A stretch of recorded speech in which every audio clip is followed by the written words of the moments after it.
अस्सलाम वालेकुम नाज़रीन, अवामी आवाज़ में भलीकार आऊं आया अफशा उस्मान। सब खां पहिरीं शामिल कंदासीं हेडलाइंस। बाबे दोस्ती ते पाक अफगान फ्लैग मीटिंग की शुरुआत। ॿिन्ही तरफ़नि खां गूगल सर्वे मैप ऐं जियोलॉजिकल सर्वे मैप ते इत्तिफ़ाक़। पाकिस्तान पारां वफ़द जी अॻुवाणी sector command northern brigadier Nadeem Suhail जॾहिं त अफगान वफ़द जी अॻुवाणी कर्नल शरीफ कई। अफगान फोर्सिस जी नक्शनि में फ़र्क़ु आहे जंहिंखे दूर कयो वेंदो। ऐं मीटिंग में इहो बि इत्तिफ़ाक़ कयो वियो त जियोलॉजिकल सर्वे माहिर सूरत-हाल जो जाइज़ो वठंदा ऐं पधिराई जारी करण जो इम्कान आहे। पाकिस्तान सिक्योरिटी फोर्सिस जो बयान। नाणे वारे वफ़ाक़ी वज़ीर इसाक डार चयो त पाकिस्तान ऐं चीन इक़्तिसादी राहदारी मंसूबे जी तकमील लाइ पुरज़म आहिनि। हीउ मंसूबो ख़िते जे मुल्कनि जी तरक़ी लाइ बुनियाद साबित थींदो। जमात इस्लामी जे अमीर सिराजुल हक चमन हमले ते अफगानिस्तान खां माफ़ी जो मुतालबो कंदे चयो आहे त अफगान हमलो भारतीय साज़िश ऐं मुल्की परॾेही पॉलिसी जी नाकामी आहे। अफगान सदर वाक़े ते पाकिस्तान खां माफ़ी वठी। पाकिस्तान पीपल्स पार्टी जे सेनेटर सईद ग़नी चयो आहे त आसिफ अली ज़रदारी जे साथियुनि जी बाज़ाबी कंहिं बि डील जो नतीजो नाहे। इन्हनि खे पाकिस्तान जे इदारनि ई वापसि करायो आहे। ईंदड़ साल 2018 पीपल्स पार्टी जी फतेह जो साल आहे ऐं हू कराची में अमन क़ाइमु करण लाइ भरपूर किरदारु अदा कंदा। ऐं जोहर जवाली बरसात सैयद बरादरी जे घरनि खे ओचितो बाहि लॻण सबबि 5 घर सड़ी रख। मुतासिर जो चवणु आहे त टाउन इंतिज़ामिया इतला बावजूदि देर सां पहुती जंहिं सबबि सन अलाह ताला सड़ी रखी वियो आहे। टाउन इंतिज़ामिया ख़िलाफ़ कार्रवाई करे संदनि माली मदद कई वञे। नाज़रीन, हीअ हेडलाइंस तफ़सीली ख़बरूं हिकु शॉर्ट ब्रेक खां पोइ। ख़बरनि में हिकु दफ़ो मीर भलीकार।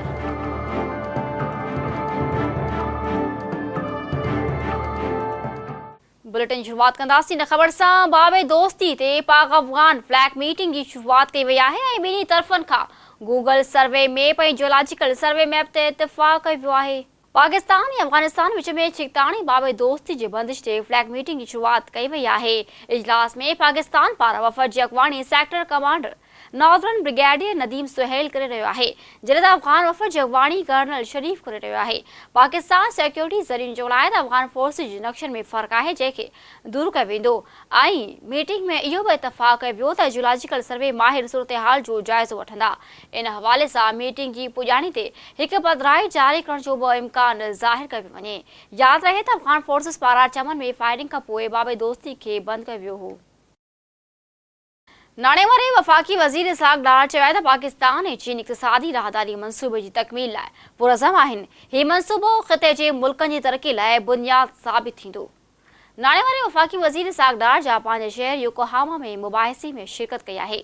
जे दौरान ॻाल्हाईंदे नाणे वारे वफ़ाक़ी वज़ीर इसाक डार चयो त तिजारत खे वुसअत ॾियण जी सोच जे उबतड़ ख़दशा रखणु अफ़सोसनाक आहे।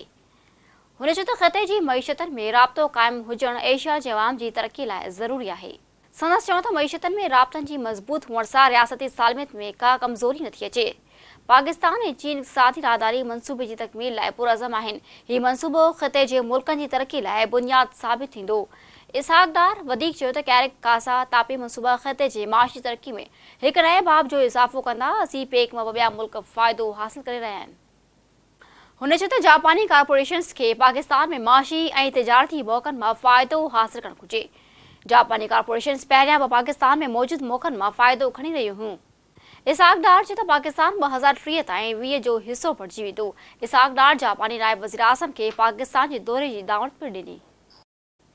जमात इस्लामी जे अमीर सिराजुल हक चमन हमले ते अफगानिस्तान खां माफ़ी जो मुतालबो कंदे चयो आहे त अफगान हमलो भारतीय साज़िश ऐं मुल्की परॾेही पॉलिसी जी नाकामी आहे।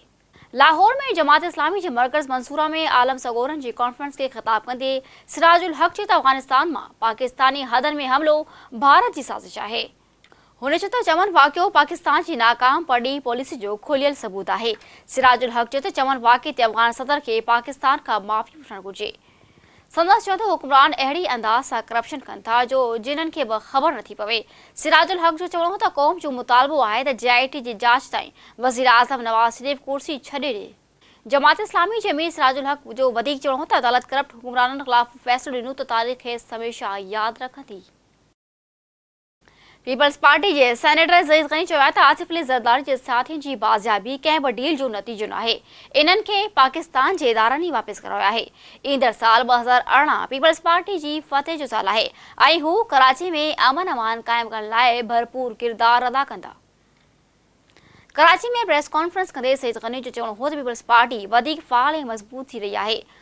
हुन चयो त जेकॾहिं माण्हुनि में सियासी केस आहिनि त इहे अदालत खे मुंहुं ज़रूरु ॾींदा। ॻोठाणे ऐं शहरी सिंध में फ़र्क़ु विझी कराची खे नुक़सानु पहुचायो वियो आहे। हुन चयो त पीपल्स पार्टी अहिड़े तासुर खे ख़तमु कंदी जॾहिं गुम थियल माण्हुनि जी बाज़ियाबी कंहिं बि डील जो नतीजो नाहे। इन्हनि खे इदारनि बाज़ियाब करायो आहे। संदसि चयो त इन्हनि जी पार्टी में ॾोहारी माण्हुनि जी का गुंजाइश नाहे। कराची खे ॾोहारियुनि खां पाक करण ऐं अमन अमान क़ाइमु करण में हू भरपूर पंहिंजो किरदारु अदा कंदा। चोहट जवाली भरिसां सैयद बिरादरी जे घरनि खे ओचितो बाहि लॻण सबबि 5 घर सड़ी रख थी विया। मीरा कब्रिस्तान भरिसां ॻोठ बसर शाह में चिल्लो मां चुड़ंग उथण सबबि हसन अली, अबनी शाह, यूसुफ ऐं ॿियनि जे घरनि खे बाहि विकोड़े छॾियो, जंहिं ते नतीजे में घरनि में पियल अन्न, रोक रक़म ऐं ॿियो क़ीमती सामान सड़ी खाक थी वियो। मुतासिर ॻोठाणनि जो चवणु आहे त हुननि बाहि वाक़े जो फौरी तौर टाउन इंतिज़ामिया खे इतला कयो। इंतिज़ामिया जी लापरवाही सबबि सॼी हयाती जो पोरियो सड़ी कोयलो थी वियो आहे। बाहि वाक़े खे केतिरा ई कलाक गुज़रण बावजूदि मुतासिर वटि चूंडियल नुमाइंदनि तोड़े आला अमलदारनि में केर बि लड़ी न आयो, जंहिं सबबि हू खुले आसमान हेठि मासूम मरण समेत वेठल आहिनि। बाहि मुतासिर हुकूमत खां घुर कई त टाउन अमले ख़िलाफ़ कार्रवाई करे संदन माली सहायता करे अजा ड्राए ॾिना वञनि। नाज़रीन, नुक़्तो ब्रिटेन पंहिंजी पुॼाणी ते पहुतो। हर वक़्तु अपडेट लाइ विज़िट कयो असांजी वेबसाइट अवामी आवाज़.com।